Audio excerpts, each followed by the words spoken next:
Assalamualaikum warahmatullahi wabarakatuh. Baik sahabat petani semua, seperti yang telah saya janjikan, saya akan terus memberikan perkembangan dari hasil tanaman yang telah kita tanam, yang sebagaimana telah kita buatkan project dari awal. Jadi mulai dari tanah sampai proses penanaman dan perawatan fase vegetatif. Dan bisa teman-teman lihat sekarang tanaman kita telah berumur 29 hari.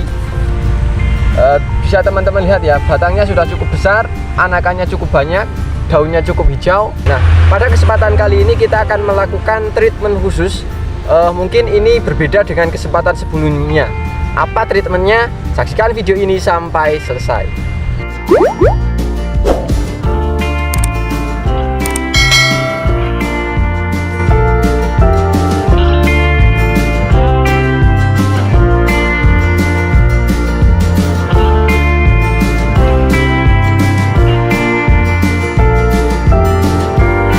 Baik sahabat petani semua, kembali lagi bersama saya Zaki di channel Mitra Bertani TV.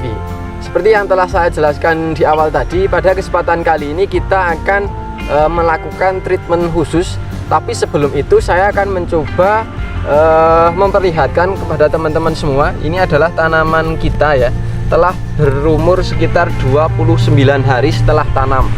Dan bisa dilihat tingginya adalah sekitar 30 cm. Kemudian dari segi batang, bisa teman-teman lihat ya, ini cukup besar. Kalau saya suka dengan batang yang sistemnya seperti ini. Batang cukup besar, tinggi tidak terlalu tinggi, jadi tidak mengalami etiolasi. Kemudian dari sistem anakan atau percabangan, bisa teman-teman lihat ya, anakannya cukup subur. Hampir di setiap ini sudah mulai muncul anakan. Kemudian besar anakannya sudah cukup besar. Perlu saya sampaikan bahwa saat ini masih bertepatan dengan musim hujan. Jadi intensitas hujannya masih cukup tinggi. Tapi untuk memenuhi kebutuhan nutrisi akan tanaman, kita memberikan nutrisi tambahan secara berkala. Jadi nanti akan ada risiko-risiko yang akan kita jumpai apabila kita memaksakan memberikan pupuk atau nutrisi dikala intensitas hujan masih cukup sangat tinggi. Karena apa? Intensitas hujan yang sangat tinggi itu mengandung kadar keasaman yang cukup tinggi, dan tanaman cenderung nanti pertumbuhannya akan lebih cepat. Karena di samping itu hujan juga mengandung nitrogen, dia akan berfungsi memacu pertumbuhan. Nah, kita harus mengimbangi agar tanaman ini tidak terlalu tumbuh dengan cepat atau mengalami kendala-kendala yang tidak diinginkan.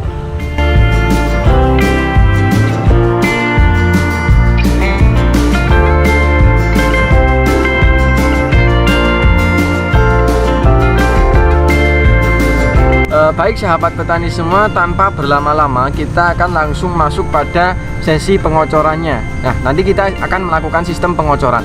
Nah, kemudian apa yang akan kita gunakan? Ini ya teman-teman, bisa teman-teman lihat. Ini adalah kalha atau dengan kandungan kalsium dan asam humat, dan dilengkapi dengan unsur hara mikro. Nah, untuk komposisinya bisa teman-teman lihat. Kalsium, asam humat, kalsiumnya adalah 67%, kemudian asam humatnya adalah 6%, dan hara mikro 1%. Ini manfaatnya sangat banyak. Nanti kita akan mencoba menampilkan manfaatnya.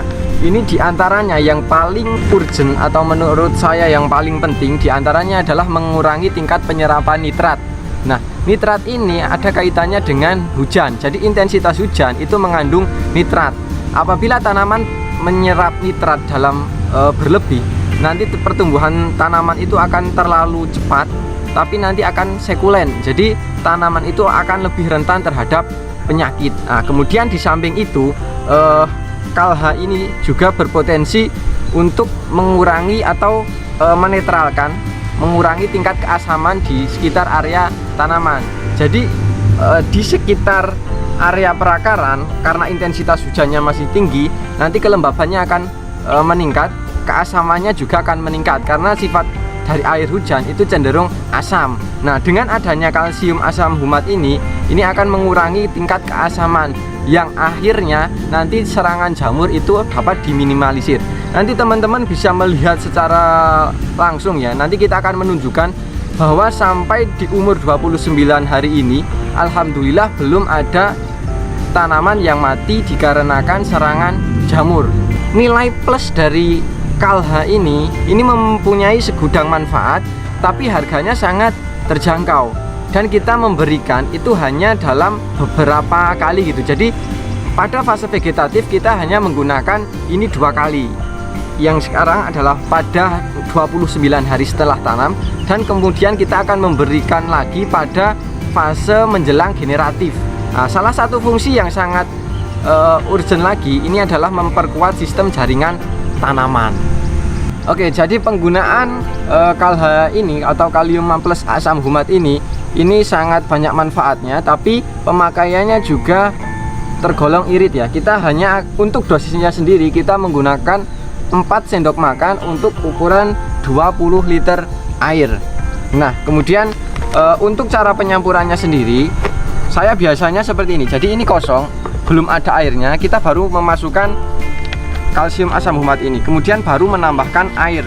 Tujuannya untuk apa? Ini akan mempermudah sistem kelarutan.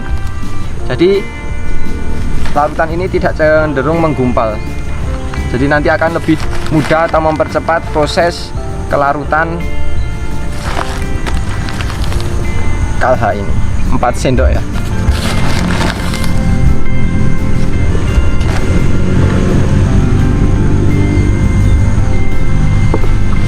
Setelah di dalam ember, barulah kita menambahkan air.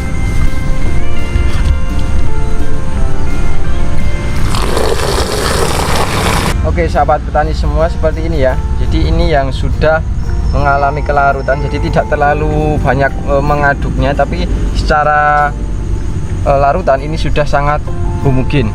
Nah, kemudian informasi tambahan, karena ini bertepatan dengan musim hujan, jadi teman-teman apabila melakukan aplikasi kocor atau spray, diusahakan airnya itu bukan langsung dari air hujan.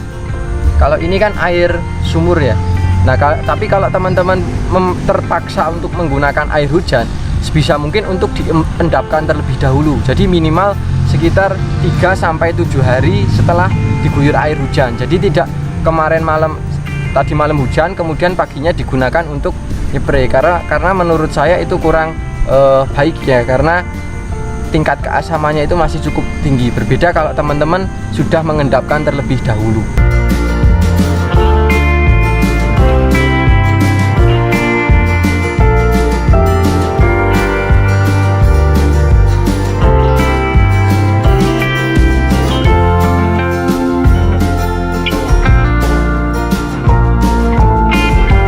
Oke, baik sahabat petani semua, mungkin itu ya jadi pemberian kalsium pada kesempatan kali ini. Jadi saya ingatkan kembali, kalau diibaratkan kalsium dalam tanaman itu layaknya susu dalam kehidupan manusia. Jadi 4 sehat 5 sempurna kan.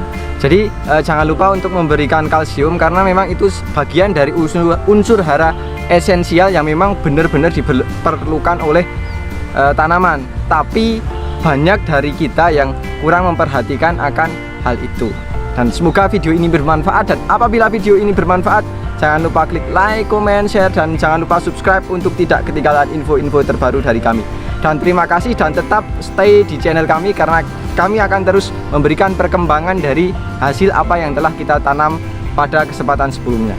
Terima kasih dari saya Zaki, salam mitra bertani Indonesia. Wassalamualaikum warahmatullahi wabarakatuh. Dan sampai jumpa di video kami selanjutnya.